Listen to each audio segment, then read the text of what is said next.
Hello বন্ধুরা, welcome to my channel. আপনারা নিশ্চয়ই ভালো আছেন। আজকে আমি রান্না করে দেখাবো সম্পূর্ণ ভিন্ন স্বাদের একটা রেসিপি, কচু পালং শাকের ঘন্ট। এই রান্না করতে যে উপকরণগুলি লাগবে চলুন দেখে নিই। 500 গ্রাম কচু নিয়ে ছাড়িয়ে দুফালি করে ধুয়ে রেখেছি। আপনারা কমও নিতে পারেন। এছাড়া আমার লাগবে 2 আটি পালং শাক কেটে কুচিয়ে রেখেছি। আর লাগবে আলু বেগুন ছোট ছোট করে কুটে রেখেছি। আর মাছের মাথা ভাজা, মুসুর ডাল, চিংড়ি মাছ ভাজা, পেঁয়াজ কুচি, বড়ি ভেজে রেখেছি, শুকনো লঙ্কা, তেজপাতা, 5 ফোড়ন, কাঁচা লঙ্কা, লবণ, হলুদ, জিরে ভাজা গুঁড়ো, ধনে পাতা রেখেছি সাজানোর জন্য, পাঁপড় ভেজে রেখেছি। গ্যাসে কড়া বসিয়ে তেল দিলাম, সর্ষের তেল দিলাম। তেল গরম হলে কচু দিয়ে কচুগুলো তুলে দিলাম। কচু ভালো করে ভাজা হবে। পরিমাণ মতো লবণ হলুদ দেব। কচুগুলো একটু ভেজে নিতে হবে।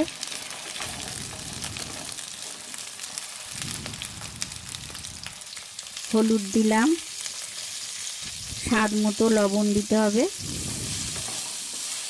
ভালো করে নাড়াচাড়া করে আলু বেগুন দিয়ে দিলাম। আলু বেগুনটা নাড়িয়ে নেব ভালো করে। ভাজা ভাজা হয়ে গেলে মুসুর ডাল দিলাম। মুসুর ডাল ভেজানো ছিল, মিশিয়ে দিলাম। পরিমাণ মতো জল দিয়ে সিদ্ধ করতে দেব। সিদ্ধ করা হয়ে গেলে তার ঢাকনা চাপা দিলাম। সিদ্ধ হয়ে গেলে ঢাকনা খুলে দেব। সিদ্ধ হয়েছে কিনা দেখে নিতে হবে। তারপর পালং শাক দেব। পালং শাকগুলো আপনারা পরিমাণ মতন দিতে পারেন। দিয়ে ভালো করে মেশাতে হবে। সব সবজি সিদ্ধ হয়ে গেছে, ঢাকনা খুলে দিলাম। আর একটা কড়া বসিয়ে তেল দেব সাঁতলানোর জন্যে। শুকনো লঙ্কা দিলাম, তেজপাতা দিলাম, 5 ফোড়ন দিলাম, পেঁয়াজ কুচি দিলাম, ভাজা করে নেব। মাছের মাথা ভেজে রেখেছিলাম, গুঁড়ো করে দিয়ে দিলাম। চিংড়ি মাছ দিলাম, ভাজা চিংড়ি মিশিয়ে নিলাম সবগুলো।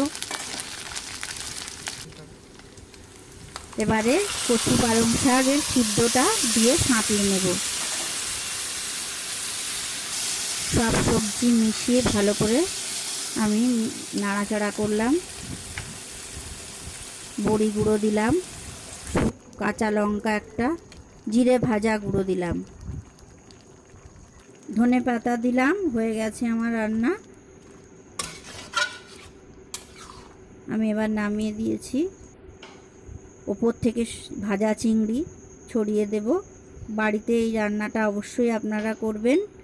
ভালো লাগলে লাইক করবেন, শেয়ার করবেন, সাবস্ক্রাইব করবেন।